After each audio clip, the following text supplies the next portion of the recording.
കുട്ടിക്ക് സംഭവിച്ചപ്പോൾ എന്തുകൊണ്ട് അവിടുത്തെ പ്രിൻസിപ്പൽ അനങ്ങുന്നില്ല? ഗവൺമെന്റ് പോളിടെക്നിക് കോളേജ് പ്രിൻസിപ്പളായിരുന്ന ഒരു മഹാത്മാവ് ഇവിടെ ഉണ്ട്. അലിക്കോയ തങ്ങൾ ഒരു മഹാത്മാവാണ്. അദ്ദേഹമൊക്കെ പഠിപ്പിച്ചിരുന്ന കാലത്ത് ഇങ്ങനെ ആയിരുന്നോ എന്ന് ചോദിക്കും. ഒരു കുട്ടിക്ക് എന്തെങ്കിലും ഒരു അപകടം സംഭവിച്ചാൽ തീർച്ചയായും അതിനെ ചോദ്യം ചെയ്യാൻ കുട്ടികളെ സ്നേഹിക്കുന്ന, വിദ്യാർത്ഥിയെ സ്നേഹിക്കുന്ന, അവരുടെ ഉന്നമനത്തിൽ വളരെ പ്രതീക്ഷയോടും പ്രത്യാശയോടും കൂടി ക്ലാസ് മുറികളിൽ നിന്നുകൊണ്ട് പഠിപ്പിക്കുന്ന അധ്യാപകർ തീർച്ചയായും ആ കുട്ടിക്ക് വേണ്ടി രംഗത്തിറങ്ങും. സ്വന്തം മക്കളെ പോലെ കരുതുന്നവരാണ് അധ്യാപകർ. ആ ഒരു ബന്ധം, ഒരു അധ്യാപക വിദ്യാർത്ഥി ബന്ധമുണ്ടായിരുന്നു. ഇന്ന് വിദ്യാലയങ്ങളിൽ മൂല്യബോധം നഷ്ടപ്പെട്ടു, ധാർമ്മിക അവബോധമില്ല. അവിടെ അധ്യാപകർ ശമ്പളത്തിന് വേണ്ടി വരുന്നു. അതുപോലെ തന്നെ പാർട്ടിക്കാർ അവിടുത്തെ ജില്ലാ പാർട്ടി സെക്രട്ടേറിയറ്റ് എന്ത് പറയുന്നു അതുപോലെ പ്രവർത്തിക്കാൻ വിധേയരായി പ്രവർത്തിക്കുന്ന, അടിമകളായി പ്രവർത്തിക്കുന്ന അധ്യാപകരാണ് ഇന്ന് കോളേജുകളിൽ ഉള്ളത് എന്നുള്ളത് ഈ പൂക്കോട് സംഭവം മാത്രമല്ല. ഇപ്പോൾ തോട്ടട ഗവൺമെന്റ് പോളിടെക്നിക് കോളേജിലെ സംഭവം തെളിയിക്കുക. ആ അച്ഛനും അമ്മയും പറയുന്നു, ആ തോട്ടട കോളേജിൽ അവിടുത്തെ ക്ലാസ് മുറി, അവിടുത്തെ ഹോസ്റ്റൽ മുറിയിൽ തന്റെ മകൻ തൂങ്ങിക്കിടക്കുന്നത് കാണാൻ ഞങ്ങൾ കണ്ടതിന് ശേഷം മാത്രമേ അഴിച്ചു മാറ്റാവൂ എന്ന് പറഞ്ഞിട്ടും അവിടെയുള്ള വിദ്യാർത്ഥികൾ, അതുപോലെ കോളേജിന്റെ അധികൃതർ അവിടെ വന്ന് ആ തൂങ്ങിക്കിടന്ന ആ അശ്വന്തിന്റെ ദേഹം അടിച്ചെടുത്ത് മാറ്റിക്കിടത്തി. അതെന്തിനായിരുന്നു? മാത്രവുമല്ല, അശ്വന്ത് നിന്നു എന്ന് പറയുന്ന, അല്ലെങ്കിൽ തൂങ്ങി മരിക്കാൻ വേണ്ടി നിന്നു എന്ന് പറയുന്ന കസേരയ്ക്ക് കാലില്ല. കസേര കാല് മുഴുവൻ തകർന്നൊരു കസേരയാണ്. എന്തുകൊണ്ട് ഇത് സംഭവിക്കുന്നു? ഇത്തരത്തിലുള്ള സംഭവവികാസങ്ങൾ ഉണ്ടാകുന്നതിന്റെ കാരണം പ്രതിസ്ഥാനത്ത് SFI എന്ന് പറയുന്ന സംഘടന, SFI എന്ന് പറയുന്ന വിദ്യാർത്ഥി സംഘടന ആയതുകൊണ്ടാണ്. ആ വിദ്യാർത്ഥി സംഘടനയ്ക്ക് കണ്ണും മൂക്കും വായുവൊന്നുമില്ല, അവർക്ക് ഹൃദയമില്ല, അവർക്ക് നേരും നെറിവുമില്ലാത്ത പ്രസ്ഥാനമാണ്. കൊല ചെയ്യുക എന്ന് പറഞ്ഞാൽ ചോരയിൽ കൈകൾ മുക്കി പേന പിടിക്കാൻ ഒരു വിദ്യാർത്ഥി സംഘടനയ്ക്ക് എന്ത് സാധിക്കും? പണ്ടൊക്കെ വിദ്യാർത്ഥികളാണ് വിദ്യാർത്ഥി സംഘടനയ്ക്ക് രൂപം നൽകുന്നത്. ഇപ്പൊ വിദ്യാർത്ഥി സംഘടനകളാണ് വിദ്യാർത്ഥിക്ക് രൂപം നൽകുന്നത്. സംഘടന എങ്ങനെയാണോ അതുപോലെ വിദ്യാർത്ഥികളെ മെരുക്കിയെടുക്കുക. സംഘടന കൊലപാതകികളുടെ പ്രസ്ഥാനമാണ്. ആ കൊലപാതകികളുടെ പ്രസ്ഥാനമാണെങ്കിൽ അതിൽ പ്രവർത്തിക്കുന്നവരെയും കൊലപാതകികളാക്കി മാറ്റിയെടുക്കുക. അതാണ് ഇന്ന് കണ്ടുവരുന്നത്. ഇന്ന് വിദ്യാലയങ്ങളിൽ സദാചാര ബോധമില്ല, മൂല്യാവബോധമില്ല. അവിടെ ഇന്ന് ഭാവാത്മകമായ പ്രവർത്തനമില്ല. ആർദ്രമായ ഒരു ഹൃദയം ഉണ്ടാകാൻ വേണ്ടിയാണ് വിദ്യാഭ്യാസം. പക്ഷെ ക്രൂരമായ, നിന്ദ്യമായ, നീചമായ ചിന്തകൾ കൊണ്ട് നിറഞ്ഞ് അക്രമോത്സുകരാക്കുന്ന ആളുകളെയാണ് ഇന്ന് വിദ്യാലയങ്ങളിൽ സൃഷ്ടിക്കാൻ SFI ശ്രമിച്ചുകൊണ്ടിരിക്കുന്നത്. ഇതാണ് ഇന്ന് നമ്മൾ കണ്ടുകൊണ്ടിരിക്കുന്നത്. അവിടെ സംവാദത്തിന് യാതൊരു സാധ്യതകളുമില്ല, ചിന്താ സ്വാതന്ത്ര്യമില്ല. ഇന്ന് ദേശീയമായ വിഷയങ്ങളെ കുറിച്ച് വിദ്യാലയങ്ങളിൽ ചർച്ചയില്ല. കാരണം SFIയുടെ കരങ്ങളിലാണ്, അവരുടെ കരാളഹസ്തങ്ങളിലാണ് ഇന്ന് വിദ്യാർത്ഥികളുടെ ഭാവി. ആ വിദ്യാർത്ഥികളെ മുഴുവൻ അടക്കി ഭരിക്കുക. ഈ SFI എന്ന് പറയുന്ന പ്രസ്ഥാനത്തിന് എങ്ങനെ നീതിബോധമുണ്ടാകും? ആ പ്രസ്ഥാനത്തിന് എങ്ങനെയാണ് ഒരു വിദ്യാർത്ഥിയിൽ ധർമാവബോധം ഉണ്ടാക്കാൻ കഴിയുക? എപ്പോഴും ചീറിപ്പാഞ്ഞു വരുന്ന, രക്തദാഹികളായി വരുന്ന, അവർക്ക് ചോര മാത്രം മതിയെങ്കിൽ, അവർക്ക് പച്ചമാംസം മാത്രം കണ്ടാൽ മതിയെങ്കിൽ അവർക്ക് എവിടെയാണ് നീതിബോധമുണ്ടാകും? അവർക്ക് സത്യത്തെക്കുറിച്ചും ധർമ്മത്തെക്കുറിച്ചും നീതിയെക്കുറിച്ചുമൊക്കെ എങ്ങനെയാണ് പറയാൻ കഴിയുക? ഒരു SFIയുടെ നേതാവിനോട് പറയാൻ കഴിയില്ല. കാരണം SFIയുടെ സംസ്ഥാന സെക്രട്ടറി തന്നെ 26 കേസുകളിൽ പ്രതിയാണ്. പിന്നെ എങ്ങനെയാണ്? നിരവധി കേസുകളിൽ പ്രതിയാണ്, ഒരു കേസിലും പോയി ഹാജരാകുന്നില്ല. കാരണം ആഭ്യന്തര വകുപ്പ് കൈകാര്യം ചെയ്യുന്ന CPMന്റെ നേതാവ്, അദ്ദേഹം എല്ലാ വിധത്തിലും അഴിഞ്ഞാടാനുള്ള സൗകര്യങ്ങൾ ചെയ്തു കൊടുത്തിരിക്കുകയാണ്. ഒരു കേസിലും ഹാജരാവണ്ട. മറ്റാരെങ്കിലും ആണെങ്കിൽ ഹാജരായില്ലെങ്കിൽ വാറണ്ടായി, പോലീസ് ഉടനെ തന്നെ അറസ്റ്റ് ചെയ്യലായി. ഒരു കാര്യത്തിൽ ഏതെങ്കിലും പിടിച്ചാൽ മറ്റു കേസുകളിലെല്ലാം പെടുത്തി ഒരിക്കലും ജയിലിൽ നിന്ന് ഇറങ്ങാൻ വയ്യാത്ത വിധത്തിലാക്കും. നമ്മൾ കണ്ടതാണ്. ശബരിമല കേസിലൊക്കെ എത്രയോ അതേ കേസുകൾ എന്തെങ്കിലും ഉണ്ടെങ്കിൽ നിരവധി പ്രാവശ്യമാണ് വാറണ്ട്. അറസ്റ്റ് ചെയ്ത് കളയുമെന്നാണ് പറയുന്നത്. എനിക്ക് തന്നെ എത്രയോ വാറുണ്ടായി. പോലീസ് സ്റ്റേഷനിൽ വിളിച്ചു പറയുന്നത് ഇനി അവനെ അറസ്റ്റ് ഉണ്ടാകുമെന്നാണ്. എന്താണ് ഇവർക്ക് ഇതിലൊക്കെ വലിയ വ്യക്തത? ഇവിടെ 26-27 കേസുള്ള SFIയുടെ നേതാവിന് അറസ്റ്റുമില്ല. പരസ്യമായി പത്രസമ്മേളനങ്ങൾ നടത്തുക, യോഗങ്ങളിൽ വന്നു നിന്ന് പ്രസംഗിക്കുക, മറ്റു പല സ്ഥലങ്ങളിലും പോയി അവർ വിഹരിക്കുക, സ്വതന്ത്രമായി സ്വൈരമായി വിഹരിക്കുക. അവർക്കാർക്കും യാതൊരു കുഴപ്പമില്ല. അറസ്റ്റ് ചെയ്യാൻ വാറണ്ടില്ല. അവരെ പിടികൂടാൻ പോലീസ് രസിക്കാൻ സാധിക്കും. കഴുത്തിന് താഴെ ഞെക്കിപ്പിടിച്ച് ഒരു തുള്ളി വെള്ളം പോലും കുടിക്കാതാക്കുക, അടിവയറ്റിന് തൊഴിച്ച് വയറിന്മേൽ ഞെക്കിപ്പിടിച്ച് ഒരിക്കലും വയറുവേദന കൊണ്ട് ഒരു വറ്റ് ചോറ് പോലും കഴിക്കാൻ വയ്യാത്ത അവസ്ഥയിലാക്കുക. ഇതൊക്കെ ചെയ്യുന്നത് മനുഷ്യത്തിന് സാധിക്കും. മനുഷ്യർ എന്ന് പറഞ്ഞാൽ അവർക്ക് ഹൃദയമുള്ളവരാണ്, മനസ്സുള്ളവരാണ്, ചിന്തിക്കുന്നവരാണ്. അവർക്ക് ഒരിക്കലും ഇങ്ങനെ ചെയ്യാനാവില്ല. അവരിൽ ഒരിക്കലും ഈ SFIക്കാരിൽ അവരിൽ ഒരിക്കലും മനുഷ്യത്വമില്ലാത്തത് കൊണ്ടാണ്, ധർമാപബോധമില്ലാത്തത് കൊണ്ടാണ്. അവർ സ്വന്തം കൂടെ പഠിക്കുന്ന സഹപാഠികളായിട്ട് ഈ കുട്ടികളെ നിർദ്ദയം മർദ്ദിച്ചും ഒക്കെ ഒരു മുറിയിൽ അടയ്ക്കുന്നു. ആ മുറിയിൽ അടച്ച എഴുന്നേറ്റ് നിൽക്കാൻ പോലും വയ്യാത്ത ആ ആളിനെ ബെൽറ്റിട്ട് അടിച്ചടിച്ചടിച്ച് അടിക്കുന്നവൻ കുഴഞ്ഞു താഴെ വീഴുന്നത് വരെ അടിക്കുന്നവൻ കുഴഞ്ഞു താഴെ വീഴുന്നു. അപ്പൊ അടികൊണ്ടവന്റെ തീയത്ത അവന്റെ ബെൽറ്റ് പൊട്ടുന്നു. അവൻ ഇനി അടിക്കാൻ വയ്യ എന്ന് പറഞ്ഞുകൊണ്ട് ഇട്ട് ഓടുകയാണ്. അങ്ങനെയുള്ള ഒരാൾ തൂങ്ങി മരിച്ചു എന്ന് പറഞ്ഞാൽ ആര് വിശ്വസിക്കാനാണ്? അങ്ങനെയുള്ള ഒരാൾക്ക് എങ്ങനെ തൂങ്ങി മരിക്കാൻ പറ്റും? എഴുന്നേറ്റ് നിൽക്കാൻ ജീവനില്ലാത്ത അവസ്ഥയിൽ ജീവച്ഛവമായി എല്ലാവരും കൂടി എടുത്തുകൊണ്ട് ഒരു മുറിയിൽ കൊണ്ട് തള്ളിയിട്ട് ആളെങ്ങനെയാണ് തൂങ്ങി മരിക്കുക? ഒരു കൊലപാതകമാണ്. ഈ കൊലപാതകം എന്നുള്ള നിലയ്ക്ക് ഇതിനകം നോക്കിയിട്ടാണ് ഇതിൽ പലതും പോലീസുകാർ മറച്ചു പിടിക്കുകയാണ്. പോലീസുകാർ CPMന്റെ ആജ്ഞാനുവർത്തികളാണ്, വളരെ വ്യക്തമാണ്. അതുകൊണ്ടാണ് CPMന്റെ നേതാവ് ശശീന്ദ്രൻ പോലീസ് സ്റ്റേഷനിൽ പോകുന്നു, പ്രതികളെ പിടികൂടുന്ന സന്ദർഭത്തിൽ പോലീസുകാരോടൊപ്പം പോകുന്നു, മജിസ്ട്രേറ്റിന്റെ മുമ്പിൽ ഹാജരാക്കാൻ വേണ്ടി പോകുമ്പോൾ CPMന്റെ നേതാവ് പോകുന്നു. മജിസ്ട്രേറ്റ് CPMന്റെ നേതാവിനോട് പറയുന്നു, നിങ്ങൾ പുറത്തു നിൽക്കൂ എന്ന്. ഗേറ്റിന്റെ പുറത്തു നിൽക്കാനാണ് പറഞ്ഞത്. എന്തിനാണ് CPMന്റെ നേതാക്കന്മാർ പ്രതികളോടൊപ്പം പോയത്? അതുപോലെ CPMന്റെ ജില്ലാ കമ്മിറ്റി അംഗങ്ങൾ എന്തിനാണ് ഈ പ്രതികളോടൊപ്പം പോകുന്നത്? ഇവർക്കെല്ലാം ഇതിൽ പങ്കുള്ളത് കൊണ്ടാണ്. ഇതെല്ലാം CPMന്റെ ഓഫീസിൽ ഇരുന്ന് ഗൂഢാലോചന നടത്തി എന്നുള്ളതിന്റെ തെളിവിൽ കൂടുതൽ എന്ത് വേണം?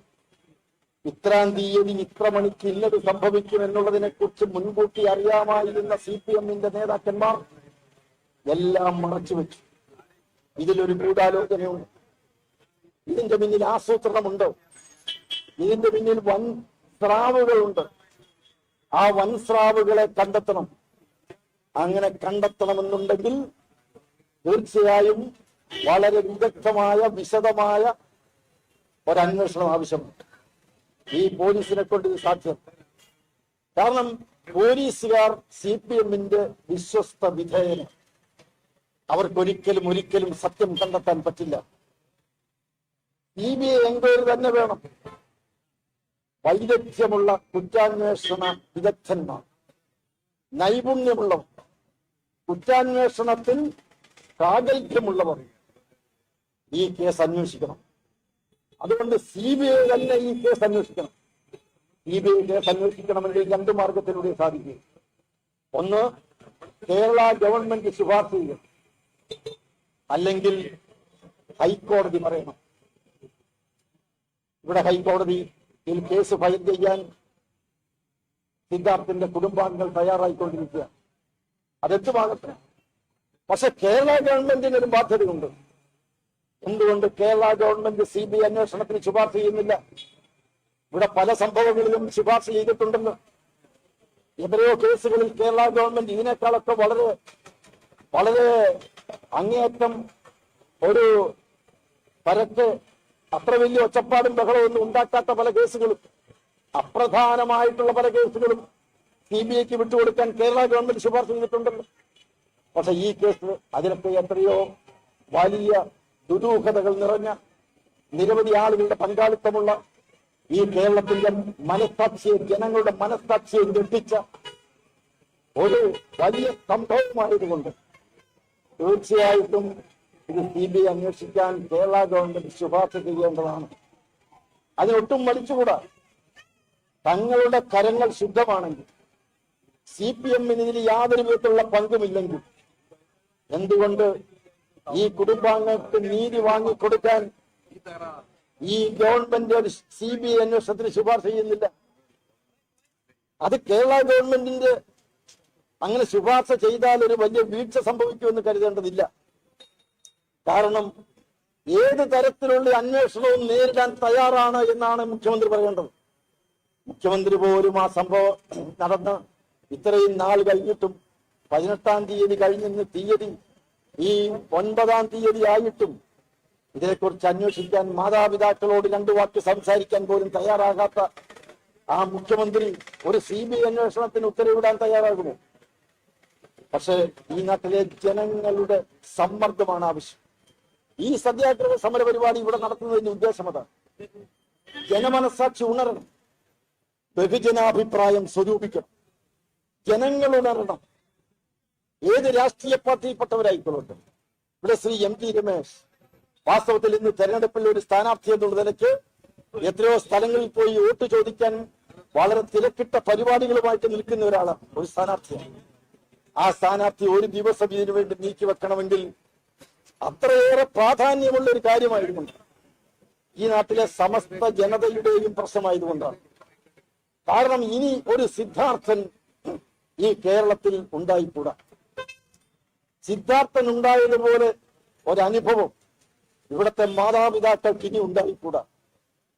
ഇനി ഒരു മാതാപിതാവും തന്റെ മകനെ ഇങ്ങനെ ഒരു വിദ്യാലയത്തിലേക്ക് പറഞ്ഞയച്ചത് മൂലം അടിയും തൊഴിയുമൊക്കെ ഏറ്റ് മരണപ്പെട്ട് ശവശരീരം വീട്ടിലേക്ക് വരുന്നത് കാണാൻ അങ്ങനെ ഒരു സാഹചര്യം ഉണ്ടായിക്കൂടാ. മാതാപിതാക്കൾ അവർ ചെല്ലുന്ന സന്ദർഭത്തിൽ സിദ്ധാർത്ഥന്റെ മൃതദേഹം ഒരു നോക്ക് കാണാൻ വേണ്ടി ചെന്നപ്പോൾ നല്ല ഷർട്ടും പാന്റും ഒക്കെ ഇടിയിച്ച് കിടത്തിയിരിക്കുന്നതാണ് കാണാൻ കഴിയുന്നത്. അവർ തന്നെ പറയുന്ന ഒരു ഷഡ്ഡിയിട്ടാണ് അവിടെ തൂങ്ങി മരിച്ചത് എന്ന് പറയും. അവർ തന്നെയാണ് പറയും, പ്രതികളാണ് പറയും. എങ്കിൽ ഈ പാന്റ് ആരിടിച്ചതാണ്? ആരാണ് ഈ നല്ലൊരു ഷർട്ട് ഇടിച്ചത്? എല്ലാം പരസ്പര വിരുദ്ധമായ മൊഴികളാണ്. ഓരോരുത്തരും നൽകുന്ന മൊഴികളെല്ലാം പരസ്പര വിരുദ്ധമാണ്. ഒരു കൊലപാതകത്തിലേക്ക് പോലും എത്തിച്ചേരാൻ കഴിയുന്ന സാഹചര്യ തെളിവുകളാണ് ഉള്ളതെന്ന് റിമാൻഡ് റിപ്പോർട്ടിൽ പറയും. ഒരു കൊലപാതകമാണ് എന്ന് തെളിയാൻ തക്ക വിധത്തിലുള്ള സാഹചര്യങ്ങളുണ്ടെന്നാണ്. അങ്ങനെയാണെങ്കിൽ അത് കണ്ടെത്തിക്കൂടെ? പോലീസിന് അത് കണ്ടെത്താൻ പറ്റുന്നില്ല എന്നല്ലേ റിമാൻഡ് റിപ്പോർട്ടിന്റെ അർത്ഥം.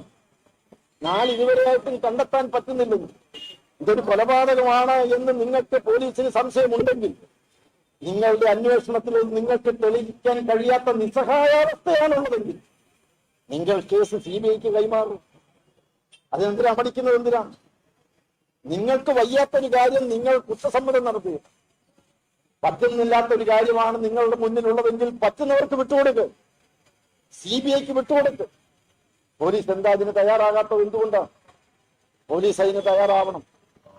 കേരളത്തെ സംബന്ധിച്ചിടത്തോളം ഇതുപോലുള്ള നിരവധി സംഭവങ്ങൾ ഇവിടുത്തെ ക്യാമ്പസുകളിൽ ഉണ്ടായിട്ടുണ്ട്. പല സംഭവങ്ങളും ഇപ്പോൾ പുറത്തു വന്നുകൊണ്ടിരിക്കുക. അശ്വന്തിന്റെ സംഭവം പോലെ ഇന്ന് പലയിടങ്ങളിലും സംഭവങ്ങൾ ഉണ്ടായിക്കൊണ്ടിരിക്കുക. SFI നേതാക്കന്മാർ, പ്രവർത്തകർ, അവർക്കിതിലൊക്കെ മാത്രമേ ശ്രദ്ധയുള്ളൂ. നല്ല ഇവിടുത്തെ ഉന്നത വിദ്യാഭ്യാസത്തിന്റെ നിലവാരം ഉയർത്തണം, അവർക്ക് ചിന്തയില്ല. LDF ഭരിക്കാൻ വേണ്ടി, വോട്ട് നേടാൻ വേണ്ടി ജനങ്ങളുടെ മുന്നിൽ മാനിഫെസ്റ്റോയിൽ പറയുന്നത് എന്താണ്?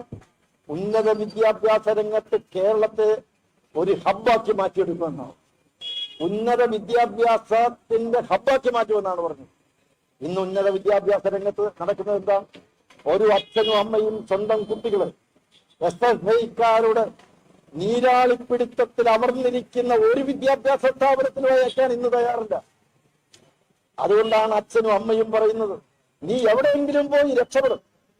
നീ ഒന്നുമില്ലെങ്കിൽ കേരളത്തിന് പുറത്തു പോകും, അല്ലെങ്കിൽ നീ പോയി ആസ്ട്രേലിയയിലോ കാനഡയിലോ എവിടെയെങ്കിലും പോയി പഠിക്കും.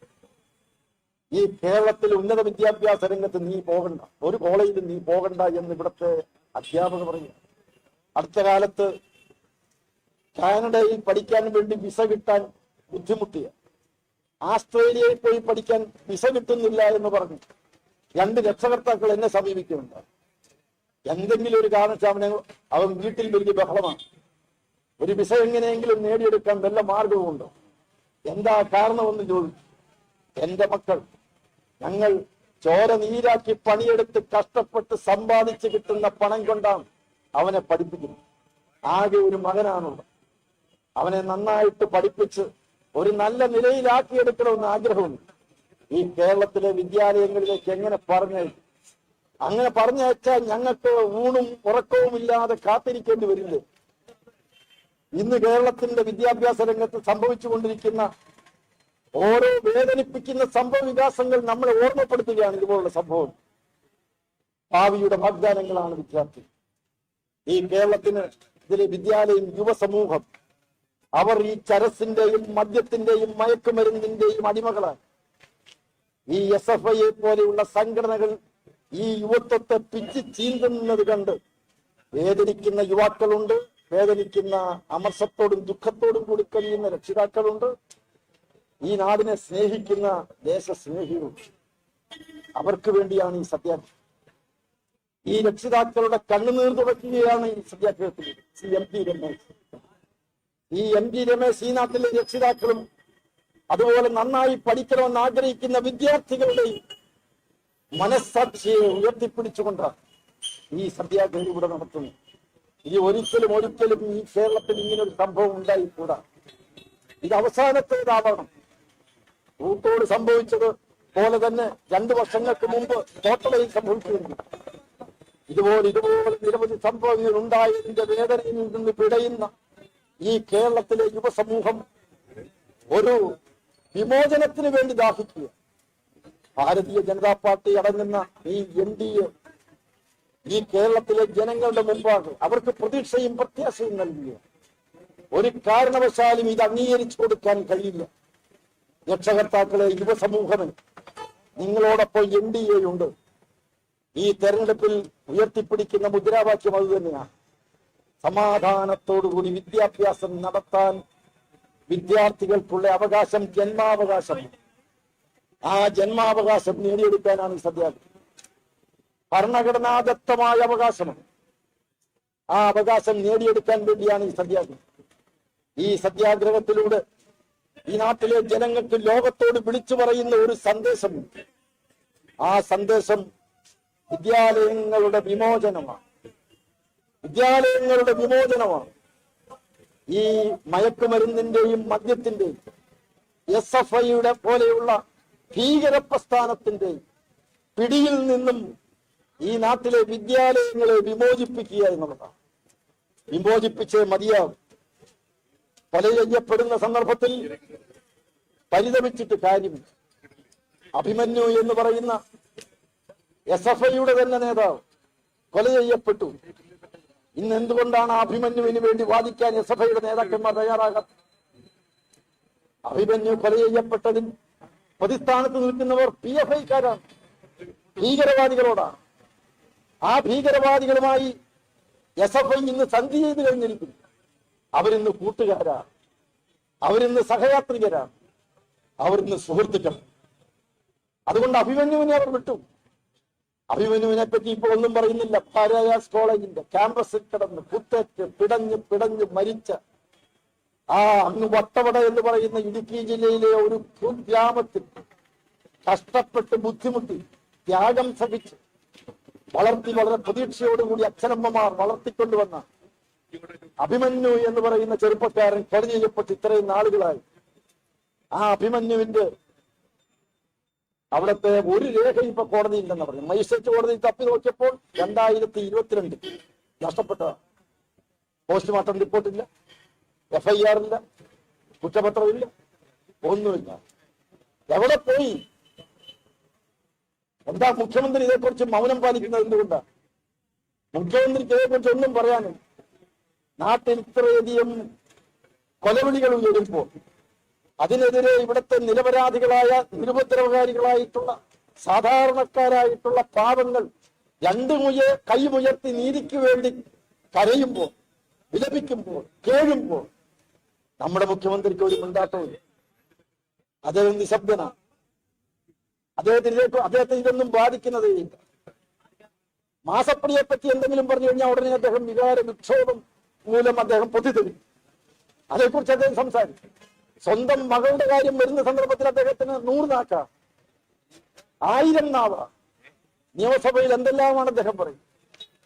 പക്ഷെ മറ്റുള്ളവരുടെ വല്ലവരുടെ മക്കൾ ഇതുപോലെ പീഡിപ്പിക്കപ്പെട്ട് നിർദ്ദയം മർദ്ദനത്തിനെതിരായി കൊല ചെയ്യപ്പെട്ട ആ അച്ഛനും അമ്മയ്ക്കും ഉണ്ടാകുന്ന വേദനയിൽ പങ്കുചേരാൻ, അവരോടൊപ്പം ദുഃഖത്തിൽ ഒരു നിമിഷമെങ്കിലും പങ്കുചേർന്ന് ഒരു സാന്ത്വന വാക്ക് പറയാൻ അദ്ദേഹത്തിന് എന്തുകൊണ്ട് കഴിയുന്നില്ല? ചോദ്യമതാ. തീർച്ചയായും എന്റെ ഈ തെരഞ്ഞെടുപ്പിൽ ഇതൊരു മുഖ്യ വിഷയം തന്നെയാണ്. നാട്ടിലെ ജനങ്ങളുടെ മുന്നിൽ ഒരു വിഷയമാണ്. പല വിഷയങ്ങളും മുന്നോട്ടേക്ക് വെക്കും. എൻഡിഎയെ സംബന്ധിച്ചിടത്തോളം ജനങ്ങളാണ് വലുത്. ജനങ്ങൾ, ഒരിക്കൽ നമ്മുടെ പ്രധാനമന്ത്രി പറഞ്ഞു, ജനങ്ങളാണ് എന്റെ ദൈവം. അടുത്ത കാലത്ത് അദ്ദേഹത്തെ അധിക്ഷേപിച്ചുകൊണ്ട് പറഞ്ഞു, ഈ കുടുംബമില്ലാത്ത, മക്കളില്ല ഈ ആൾക്ക് കുടുംബത്തെ പറ്റി പറയാൻ എന്താണ് അവകാശം? കുടുംബമില്ലാത്തയാൾ കുടുംബവാഴ്ചയെ പറ്റി എന്തിനാ പറയുന്നു? ചോദിച്ചപ്പോൾ അദ്ദേഹം പറഞ്ഞു, എന്റെ കുടുംബം ഈ ഭാരതം, ഈ ഭാരതത്തില് ഓരോ പൗരനും എന്റെ സഹോദരി സഹോദരന്മാരാണ്, എന്റെ കുടുംബത്തിലെ അംഗങ്ങളാണ്. 140 കോടിയിൽ പരം വരുന്ന ജനങ്ങൾ എന്റെ സഹോദരങ്ങളാണ്, സഹ ഉദരങ്ങളാണ് എന്ന് പറയാൻ നമുക്കൊരു പ്രധാനമന്ത്രിയുണ്ട്. കാരണം ഈ നാട്ടിലെ ഒരു ജനങ്ങളുടെ വേദന സ്വന്തം വേദനയാണ് അദ്ദേഹത്തിന്. ഈ നാട്ടിലെ ഒരു പൗരന്റെ കണ്ണുനീർ അദ്ദേഹത്തിന്റെ കണ്ണുനീരാണ്. അതെന്റെ കണ്ണുനീരാണെന്ന് പറയാൻ അദ്ദേഹം ഒരു മനുഷ്യത്വത്തിന്റെ ഉദാത്തമായ ജീവിത ധാർമ്മിക മൂല്യങ്ങൾ ഉയർത്തിപ്പിടിക്കുന്ന മനുഷ്യ സ്നേഹിയാണ്. നമ്മുടെ മുഖ്യമന്ത്രിക്ക് അതെന്തുകൊണ്ട് സാധിക്കുന്നില്ല? മുഖ്യമന്ത്രിക്ക് അത് സാധിക്കില്ല. ഈ തെരഞ്ഞെടുപ്പിൽ ജനങ്ങളെ സമീപിക്കുന്നത്, എൻഡിഎയെ സമീപിക്കുന്നത് ജനങ്ങളുടെ പ്രശ്നങ്ങൾക്ക് പരിഹാരം. അതുകൊണ്ടാണ് 910 രൂപ വിലയുള്ള സിലിണ്ടർ, പാചകവാത സിലിണ്ടർ 810 രൂപയാക്കി. കാരണം ഇവിടുത്തെ സ്ത്രീകൾക്ക് വേണ്ടി 300 രൂപ സബ്സിഡി, ആ സബ്സിഡി നീട്ടിക്കൊടുത്തു. പാചകവാത ഗ്യാസിൽ സബ്സിഡി നീട്ടിക്കൊടുത്തു. ഇന്നിപ്പോ റേഷൻ കടയിലൊന്നും കേന്ദ്ര സർക്കാരിന്റെ പദ്ധതിയാണെന്ന് എഴുതി വെക്കാൻ പോലും മുഖ്യമന്ത്രി തയ്യാറില്ല. അവിടെ മുഖ്യമന്ത്രിയുടെ പടമാണ് റേഷൻ കടയിൽ വെക്കാൻ പറയുന്നത്. പക്ഷേ സൗജന്യ റേഷൻ കൊടുക്കുന്നത് കേന്ദ്ര സർക്കാരാണ്. ഒരു വർഷം 15.5 ലക്ഷം ടൺ അരി ഈ കേരളത്തിന് കൊടുക്കുന്നത് കേന്ദ്ര സർക്കാരാണ്. കാരണം ഇവിടുത്തെ ജനങ്ങൾക്ക് കഴിക്കാൻ ആഹാരം, കുടിക്കാൻ വെള്ളം, നാട് മുഴുവൻ കുടിക്കാൻ വെള്ളം. PMAY പദ്ധതി അനുസരിച്ച് കയറിക്കിടക്കാൻ ഇടം, എല്ലാ വീട്ടിലും വൈദ്യുതി, എല്ലായിടത്തും ശൗചാലയങ്ങൾ.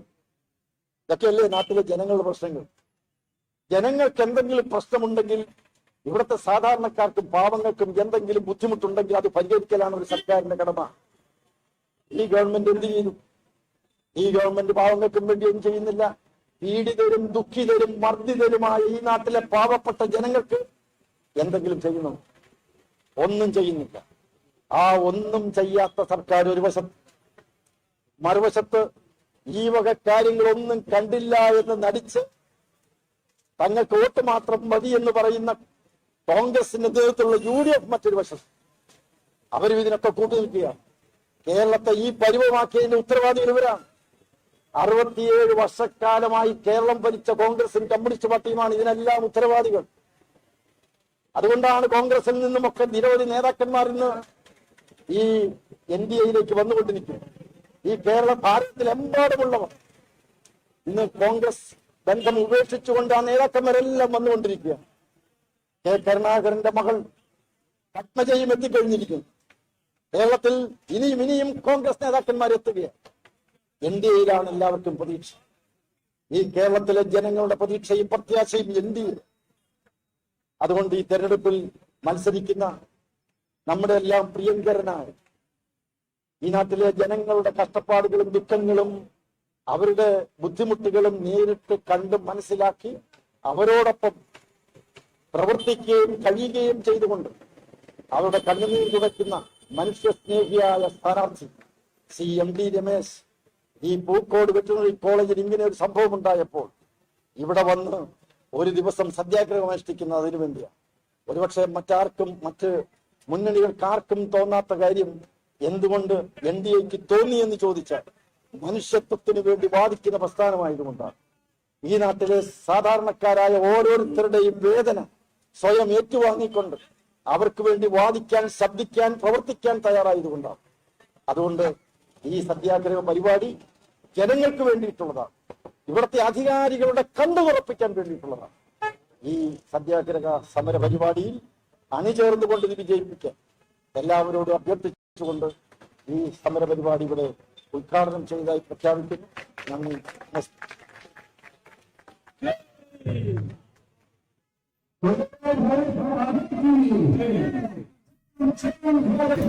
ഈ സത്യാഗ്രഹ സമരത്തിന് നാം നേതൃത്വം കൊടുക്കുന്നു. കേരളത്തിന്റെ ചരിത്രത്തിൽ സമാനതകളില്ലാത്ത ഒരു വലിയ ദൂരത്താണ് ഇരയായിട്ടുള്ളത്. ഒരു കുടുംബത്തിന്റെ വലിയ പ്രതീക്ഷയായിരുന്നു ചെറുപ്പക്കാരൻ. ജീവിതത്തെ കുറിച്ച് ഒരുപാട് സങ്കല്പങ്ങളും മോഹങ്ങളും ഒക്കെ ഉണ്ടായിരുന്ന ഒരു ചെറുപ്പക്കാരൻ അദ്ദേഹത്തിന്റെ സഹപ്രവർത്തകരുമായി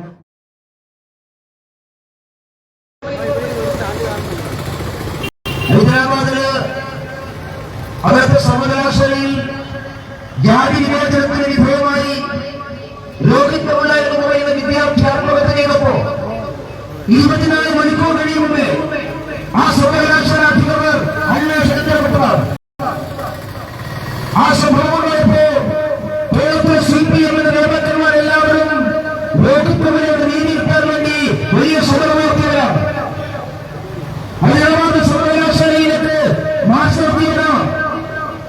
എന്റെ ഈ കേരളത്തിൽ SFI എന്ന് പറയുന്ന സംഘടനകളെ ഒരു കൂട്ടം നേതാക്കന്മാരുടെ നേതൃത്വത്തിൽ ഒരു വിദ്യാർത്ഥി ക്രൂരമായ പീഡനത്തിന് വിധേയനായി കൊല്ലപ്പെട്ടിട്ട് CPM നേതാക്കന്മാർ മൗനം അവലംബിക്കുന്നതുകൊണ്ടാണ്.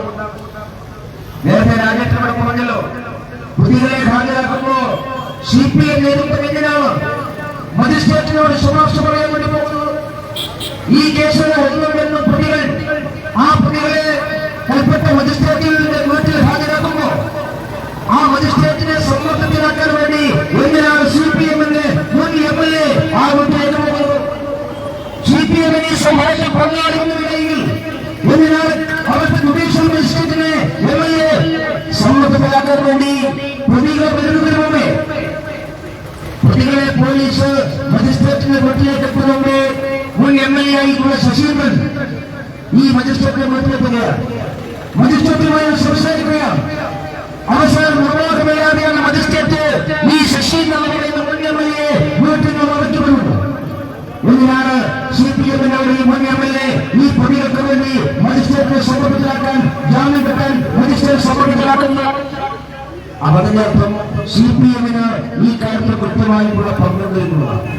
CPMന്റെ പങ്ക് എന്ന് പറഞ്ഞാൽ പൂക്കോട് വെറ്ററിനറി കോളേജ് കേന്ദ്രമാക്കിക്കൊണ്ട് നടക്കുന്ന സാമൂഹിക വിരുദ്ധ പ്രവർത്തനങ്ങൾക്ക് പുറകിൽ വയനാട് ജില്ലയിലെയും കൽപ്പറ്റയിലെയും CPM നേതാക്കന്മാർക്ക് പങ്കുണ്ട്.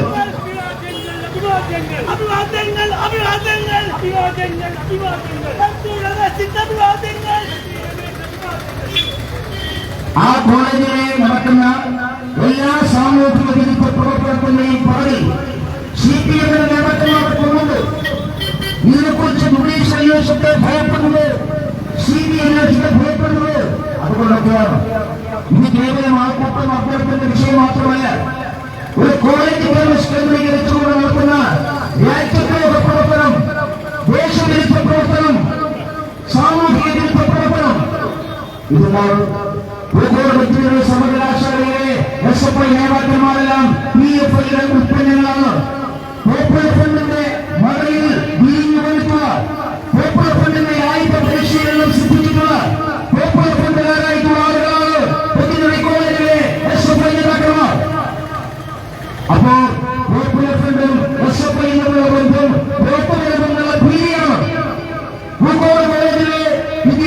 എസ്.എഫ്.ഐ നേതാക്കന്മാർക്ക് നിരോധിക്കപ്പെട്ട സംഘടനയായ പേപ്പർ ഫണ്ടുമായിട്ടുള്ള ബന്ധം, അതിന്റെ സത്യാവസ്ഥ പുറത്തു വരുമെന്നുള്ള ഭീതിയാണ് CPM നേതാക്കന്മാരെ ഇവരെല്ലാം പ്രയോജനപ്പെടുന്നത്. എസ്.എഫ്.ഐ ആണോ പേപ്പർ ഫണ്ടാണോ എന്ന് തിരിച്ചറിയാൻ സാധിക്കാത്ത സാഹചര്യം ഈ കോളേജിലുണ്ട്.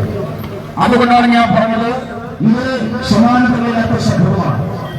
നമ്മളെല്ലാവരെയും വേദനായിപ്പെടുന്ന മറ്റു ചില കാര്യങ്ങളുണ്ട്. നേരത്തെ സൂചിപ്പിച്ചു, ബഹുമാനപ്പെട്ട മുഖ്യമന്ത്രി ഈ കാലത്ത് കാണിക്കുന്ന വലിയ മൗനം, മറ്റു പലയിടത്തേക്കും ഓടിയിട്ടുള്ള മുഖ്യമന്ത്രി എന്തുകൊണ്ടാണ് വെളുമങ്ങാട് പോയി ഈ കുടുംബത്തെ കാണാൻ തയ്യാറാകുന്നത്? ഈ നിമിഷങ്ങളെ ഒരു പാവപ്പെട്ട വിദ്യാർത്ഥികളുടെ ക്രൂരമായ കൊലപാതകം നിർഭാഗ്യകരമാണ് എന്ന് പറയാൻ, ആ സംഭവത്തെ അപലപിക്കുന്നു എന്ന് പറയാൻ, ആ സംഭവത്തിന് പുറകെ പ്രവർത്തിച്ച സാമൂഹിക ദ്രോഹികളെ ഞാൻ നിയമത്തിന് മുന്നിൽ കൊണ്ടുവരുമെന്ന് പറയാൻ എന്നെ മുഖ്യമന്ത്രി ഈ നിമിഷം തയ്യാറാകുന്നു. മുഖ്യമന്ത്രി CPM മാത്രം നേതാവല്ലോ, മുഖ്യമന്ത്രി എസ്.എഫ്.ഐ മാത്രം നേതാവല്ലോ, മുഖ്യമന്ത്രി കേരളത്തിലല്ലേ? 3 കോടി മലയാളികൾക്ക് എല്ലാവർക്കും ഒരേപോലെ ബാധ്യത, എല്ലാവരുടെയും ജീവനും സ്വത്തും സംരക്ഷിക്കുവാൻ ഉത്തരവാദപ്പെട്ട വ്യക്തിയെ മുഖ്യമന്ത്രി. മറ്റൊന്നും വേണ്ട, മുഖ്യമന്ത്രിക്ക് ഈ സംഭവത്തെ ഒന്ന് അപലപിക്കാമായിരുന്നു.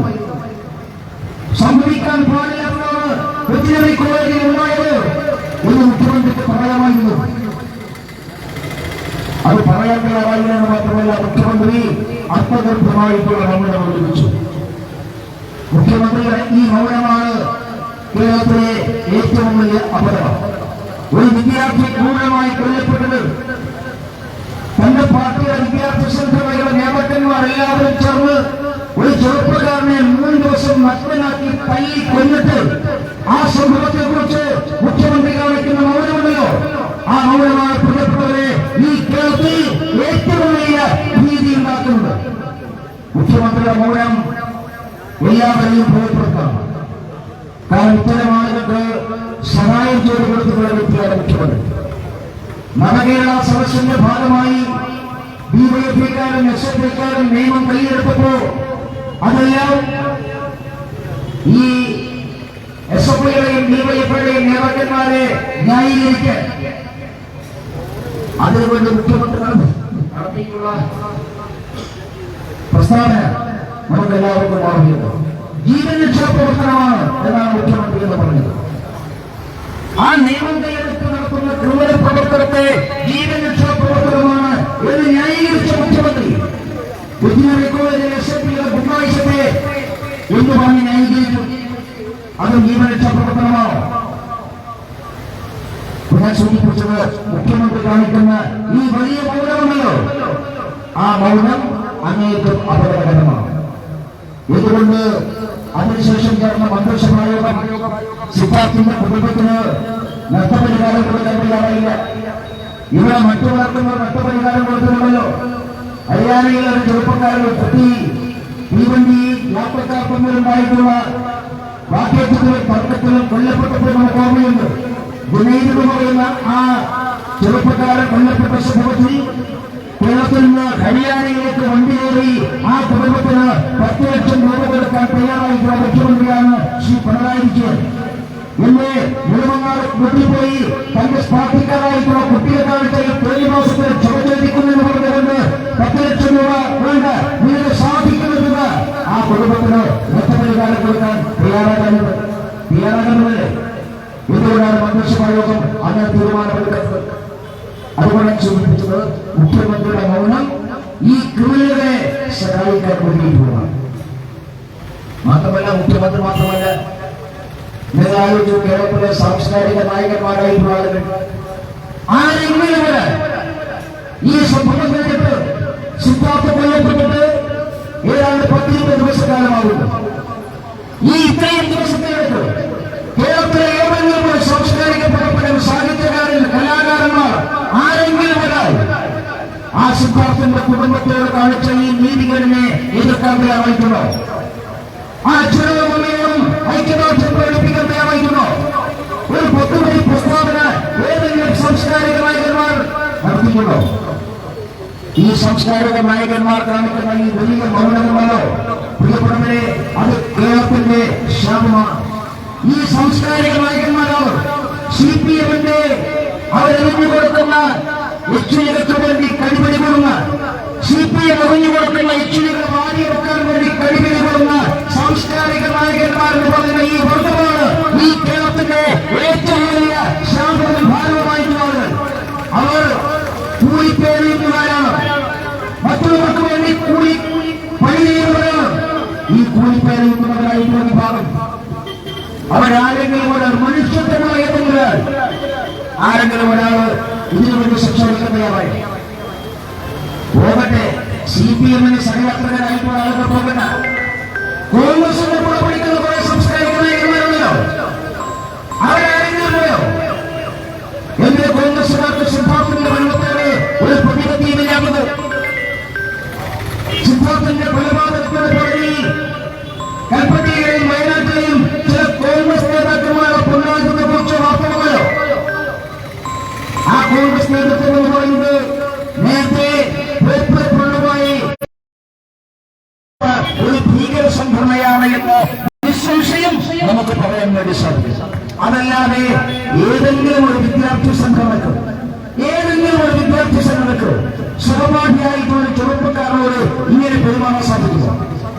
ക്യാമ്പസിൽ അടിയൊക്കെ ഉണ്ടാകാറുണ്ട്, ക്യാമ്പസിൽ സംഘർഷമുണ്ടാകാറുണ്ട്. പക്ഷെ ആ സംഘർഷത്തിനൊക്കെ ഒരു മര്യാദയുണ്ട്. ഇത് സംഘർഷമോ സംഘടനയോ ഒന്നുമല്ലല്ലോ, ഇത് ഭീകരവാദികൾ ചെയ്യുന്ന കാര്യമാണ്. ഇങ്ങനെ നഗ്നനാക്കി നിർത്തി അവരെ വിചാരണ ചെയ്ത് കൊല്ലുന്നത് ലോകത്തിൽ ഭീകരവാദ സംഘടനകൾ മാത്രം ചെയ്യുന്നതാണ്. നാം ഒരുപാട് വീഡിയോ കണ്ടിട്ടുണ്ട്. അഫ്ഗാനിസ്ഥാനും സിറിയയിലുമൊക്കെ ഇങ്ങനെ ആളുകൾ നഗ്നരാക്കി നിർത്തി അവരെ ക്രൂരമായി മർദ്ദിച്ച് അവസാനം അവരെ കൊല്ലുന്ന ഒരുപാട് വീഡിയോകൾ നാം കണ്ടിട്ടുണ്ട്. ആ വീഡിയോയെല്ലാം തന്നെ ഭീകരവാദികൾ ചെയ്യുന്നതാണ്. അതേ ഭീകര പ്രവർത്തനം. ആ പ്രതികളെ പേരുകളൊക്കെ ഒന്ന് നോക്ക്, ആ പ്രതികളെ പോകലെടുത്തുമൊക്കെ നോക്ക്. എങ്ങനെയാണ് SFIയുടെ യൂണിറ്റ് സെക്രട്ടറി ഈ പോപ്പുലർ ഫണ്ട് കാരണമാക്കുന്നത്? അവർ വായിക്കുന്ന പുസ്തകങ്ങൾ, അവർ ഷെയർ ചെയ്യുന്ന വീഡിയോകൾ, അതെല്ലാം തന്നെ ലോകത്തിലെ പ്രധാനപ്പെട്ട ഭീകരവാദ സംഘടനകളുടെ വീഡിയോകളാണ്. നഗ്നരാക്കി നിർത്തി ആൾക്കൂട്ടം വിചാരണ ചെയ്യുന്ന വീഡിയോകൾ ഈ പ്രതികൾ ഷെയർ ചെയ്തിട്ടുണ്ട്. ആ വീഡിയോയാണ് അവർ അവിടെ പ്രാവർത്തികമാക്കിയത്. അതുകൊണ്ടാണ് ഞാൻ സൂചിപ്പിച്ചത്, വെറ്റിനറി കോളേജിലെ SFI നേതാക്കന്മാർ അഭിനയിക്കുന്നത് ലോകത്തിലെ ഭീകരവാദ സംഘടനകളുടെ പ്രവർത്തനമാണ്.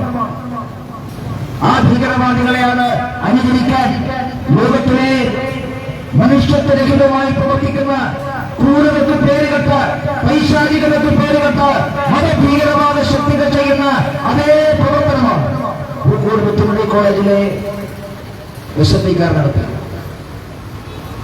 ഈ കുട്ടികളെ വെറ്റിനറി കോളേജിലേക്ക് അയക്കുന്നത് മൃഗങ്ങളെ ചികിത്സിക്കാനുള്ള പഠനത്തിന് വേണ്ടിയിട്ടാണ്. മൃഗങ്ങളെ ചികിത്സിക്കാൻ ആവശ്യമായിട്ടുള്ള ബിരുദം സമ്പാദിക്കാനാണ് കുട്ടികൾ വെറ്റിനറി കോളേജിലേക്ക് പോകുന്നത്.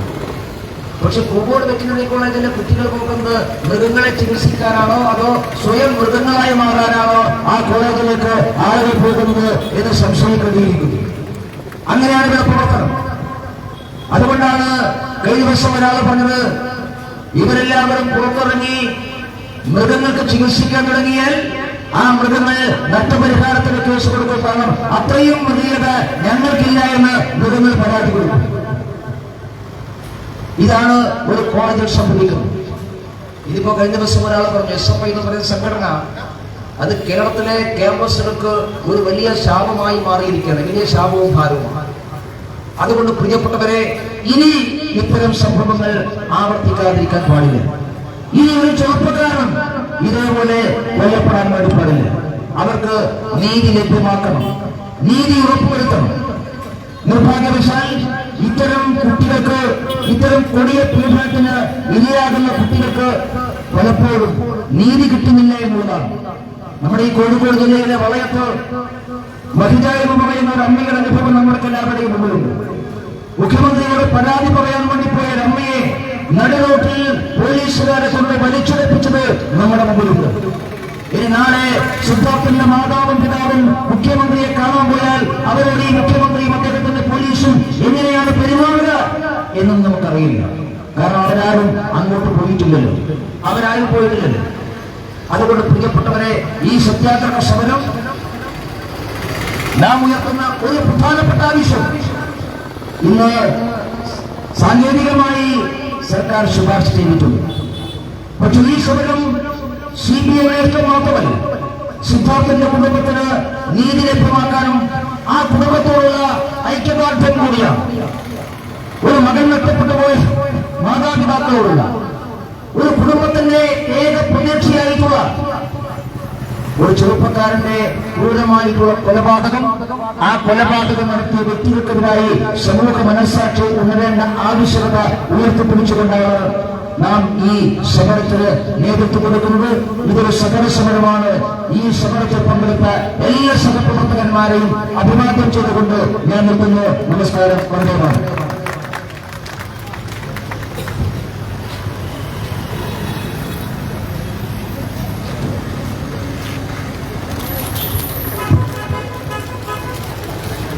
നമ്മളിന്ന് ഈ സമരത്തിൽ ഉയർത്തിയിട്ടുള്ള ഏറ്റവും പ്രധാനപ്പെട്ട ആവശ്യം സിദ്ധാർത്ഥവധം CBI അന്വേഷിക്കുക എന്നതായിരുന്നു. ആ ആവശ്യം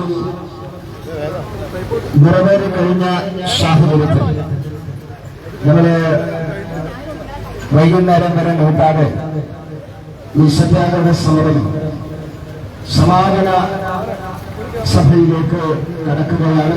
അതിനു മുമ്പ് നമ്മുടെ സത്യാഗ്രഹ നായകൻ മാധ്യമങ്ങളെ കാണുന്നുണ്ട്. ഒരു കാര്യം ഇതിലൂടെ തെളിഞ്ഞിരിക്കുകയാണ്. NDAയുടെ സ്ഥാനാർത്ഥിയായി നമ്മുടെ MP രമേശ് ഏറ്റവും ആദ്യം ഉയർത്തിയ വെച്ച ആവശ്യത്തിന് അംഗീകാരം ലഭിച്ചിരിക്കുന്നു. തീർച്ചയായും നമുക്ക് വിജയിക്കാൻ സാധിക്കുമെന്നതിന്റെ സൂചനയാണ് എന്നുകൂടി സൂചിപ്പിക്കാൻ വേണ്ടി ഞാൻ ആഗ്രഹിക്കുക. നമ്മുടെ സത്യാഗ്രഹ നായകൻ മാധ്യമങ്ങളെ കണ്ടതിനു ശേഷം നമ്മുടെ ഈ സത്യാഗ്രഹം സമാപന സമ്മേളനത്തിലേക്ക് കടന്നു.